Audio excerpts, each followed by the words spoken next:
We were in a very fortunate position because we have some wonderful patrons and donors over the years who have supported our not-for-profit documentaries.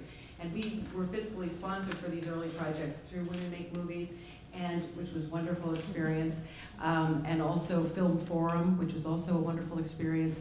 And then we were doing more and more of these not-for-profit projects, and a huge patron of ours not only gave us a great sum of money for my current project I'm working on, but they called me up and said, the agent for the funder said, it seems to us that you would benefit if you became a not-for-profit, because whenever you make any money, you put it right back into your next good project, you know, for the public good. So we're willing to pay all the accounting fees and the legal expenses for you to become a not-for-profit, which felt like a great thing. Now, I did not have a burning desire to become a not-for-profit, even though we weren't making a profit. So I took them up on it, but we were hand-delivered an attorney, you know, who on the phone would do everything that Thea just mentioned, everything. And it was a Delaware corporation they set up because they had most experience with that, and they do this all the time. So we spent so many hours on the phone. I could never have done this process alone. So, you know, it's something really, it's in this pot of should I or shouldn't I, you know, unless you are some kind of a genius and not afraid of like contract paperwork and all of that, it's really, you know, because it was totally funded and we were handheld through the entire process, I'm glad that we have done it, but it is a grueling process, even if it's being done for you.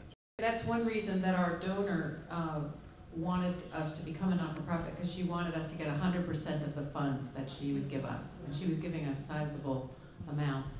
So it's worked out financially for us to be able to hang on to all that money, but it does make the bookkeeping process and the accounting process, which was mentioned earlier, more onerous. And we are erring on the side of caution in every way. And I have to say that we have a terrific bookkeeper who has so much experience with award-winning production companies that had a not-for-profit arm and a for-profit arm, just like we do, because we have BarbaraRick.com, which is the for-profit, and Out of the Blue Film's Sake, which is the not-for-profit. And this bookkeeper is able to do all of that, and it's a godsend, I have to tell you, because I would not be able to do that part alone anymore now that I have a not-for-profit.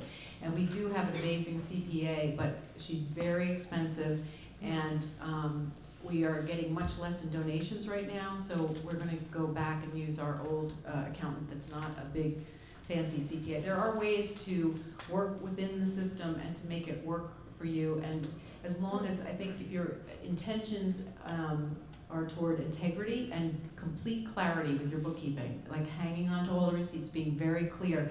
A lot of times there are valid expenses that I lay out for the not-for-profit, but I just can't, I just feel uncomfortable having that be part of the, you know, in the records of the not-for-profit, so I'll have the for-profit company pay for X amount of meals or this or that actually go for work for research for the not-for-profit.